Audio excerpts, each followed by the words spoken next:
Hi there guys, it's Rick Utzer here with AirgunWeb, your home for old school airgun reviews and where we tell you the facts, not fluff.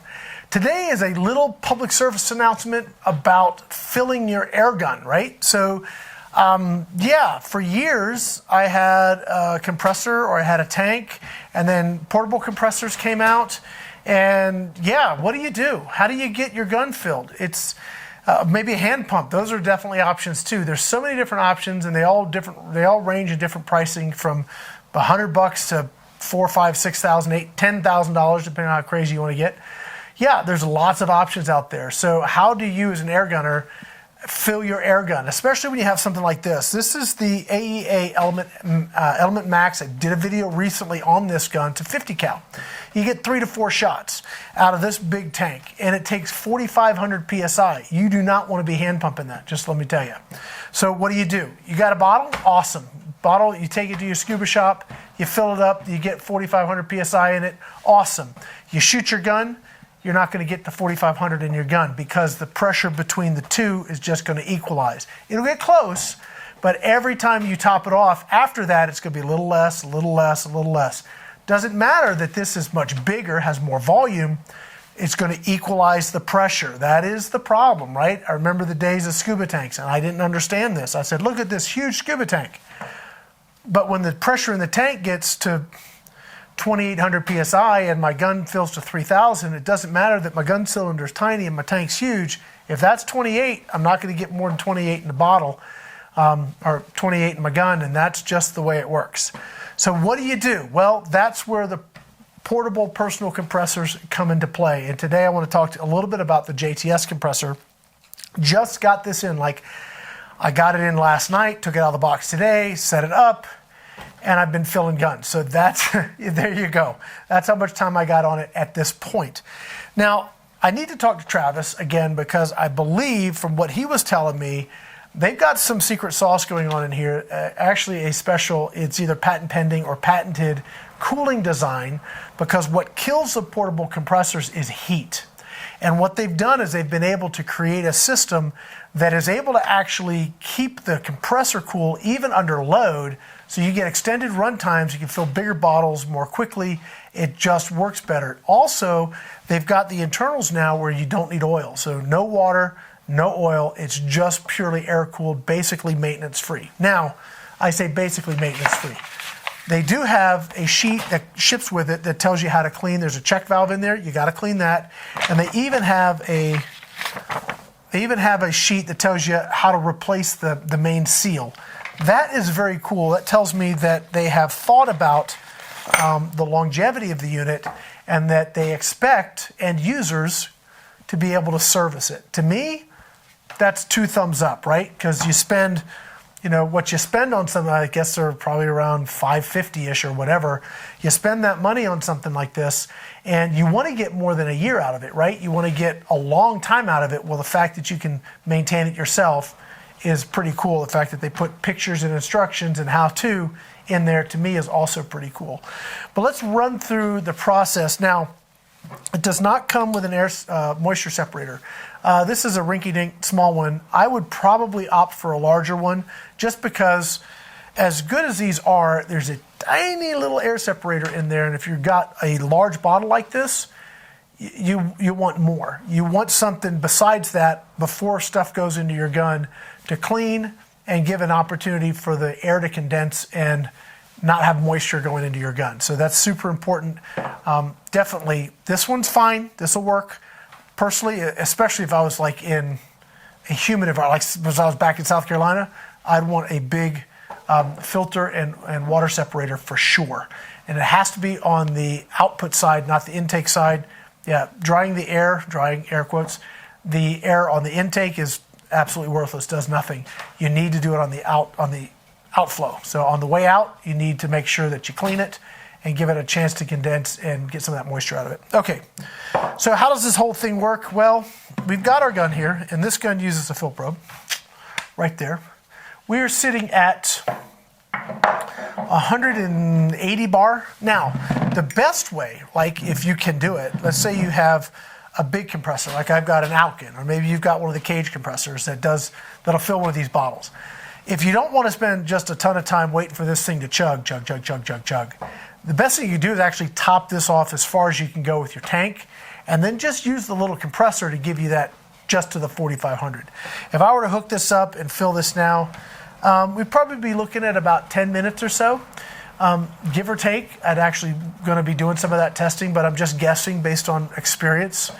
And also knowing that if you fill a bottle from empty, it's going to be about 20 minutes, 18, 20. So given that this is, it's almost 200 bar, maybe a little less. I'm going to say 10 minutes just as a guess, and I'm probably right. But yeah, if this only gets like 3-4 shots, then you have to wait 10 minutes to do it. That's no fun. So what we're going to do is, I don't know how much air I have in this guy, but we're going to go ahead and top it off with what I got. And then we're going to top it off with the compressor, and we'll go from there. All right, so first thing we do, safety's on, it's unloaded. We're going to close our bleeder. Okay, gosh, this is an old janky setup here. I don't know how much air I have in that bottle. Oh, we're doing okay. Oh, it got us all the way. I had 4,000 PSI in here, so that got us all the way to 4. That's cool. So that means we only need to just put a wee bit of air in here to get this full. Awesome. All right, so to run the compressor, put our filter on, all right? Bring this over. There is a pressure gauge in the top here, right there. You just set your pressure where you need it. So I'm going to set it to 4,500. Right there. There's a little needle that points down, by the way. That's what you want to look at. Put that on the line. So you have 2 different ways to power this, and there's a switch. I'm glad they did this. So your cables are hardwired. You don't have to plug them in anywhere. They're hardwired into the unit. And this switch, you rock it one way for AC and the other way for a 12 volt, which is super cool. All right. Let's pull this. I wish this being a little longer would be nice too. All right. All right, so when I plug this in, we're going to get some noise. And that is the converter charging up, or the converter powering up, because you have, the compressor is a 12 volt compressor. What they did is they built in the power converter into the frame, which is way cool, so you don't have an extra box. That's awesome. All right, so we plug this in. All right, so now we have, that's just the converter, right? So we've got fans galore. I haven't taken this apart. I'm going to at some point, and I don't know if we'll do a video of that or not, but I'll talk to them, see if they mind. But I'm going to take this apart, and I know that they have really beefed up the cooling. That is the secret sauce in the JTS versus others. You can see a lot of compressors that look like this. And this has a fan mounted right here that blows straight down on the compressor. That is super important. That's what gives this the advantage over others, and hopefully better longevity, right? Because you spend the money, you want it to last. Okay, so I'm going to switch this towards AC. Okay, now the fans are rolling. Oh yeah, she's moving a lot of air. That's awesome. All right, so when I hit start, which is this button up here, she's going to start chugging. I have the bleeder open. I want to let it chug a little bit before shutting the bleeder. Go ahead and shut the bleeder. Now you can just watch it build pressure. Now, you're not supposed to leave these unattended, so keep your eye on it, and it's got auto shut off, but God forbid something goes wrong, you can hit the stop button and everything's fine, but just keep your eye on it right here.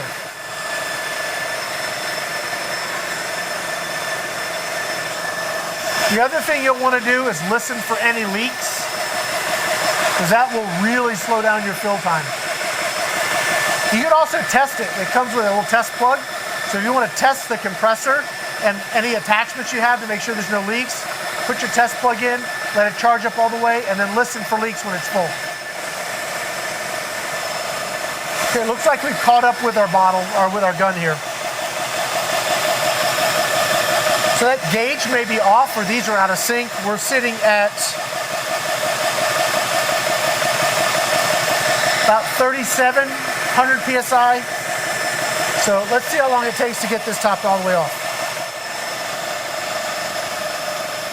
It's filling quickly enough you can actually watch the gauge move, not like super fast, but you can see it moving, which is very cool.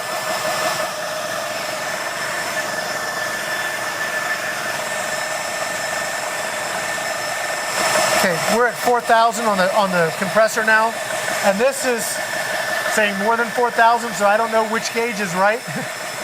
I'm gonna go by this gauge. It's a bigger gauge, maybe it's more accurate. I don't know.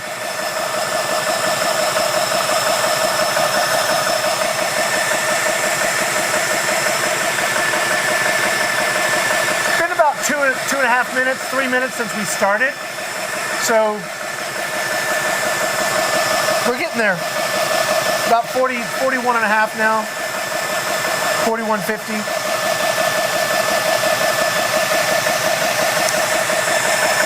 The gauges are actually catching up, so it might be all right. We're almost there.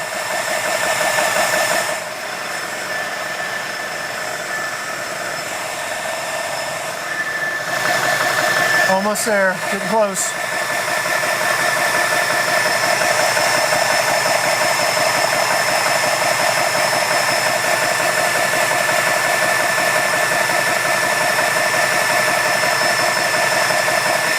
Okay, there's the auto shut off. Now we're going to bleed it.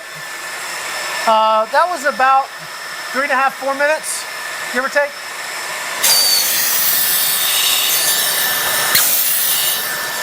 All right, it's empty.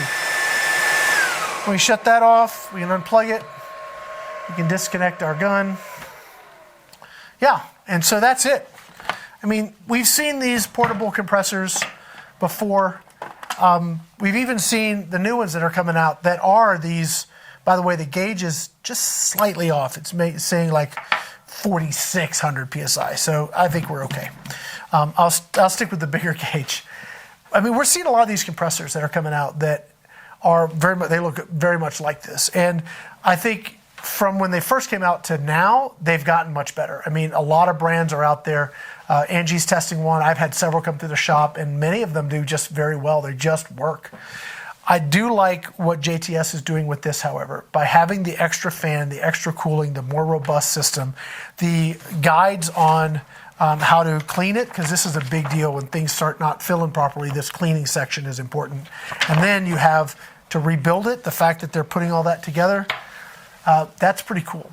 So I just wanted to show you guys this compressor and kind of talk about why you need this. Even if you've got a tank, even if you've got a big compressor, this can go in your truck or your car. You fill off your battery. Just a lot of cool things that you can do with something like this. And the pricing is getting better. So yeah, just a great option. So guys, that's going to be it. I hope that's been useful, been helpful. If so, let us know down in the comments and like and subscribe, all that kind of fun stuff. My name is Rick Utzer here with AirgunWeb. Again, your home for old school airgun reviews where we tell you the facts, not fluff. Thanks for watching.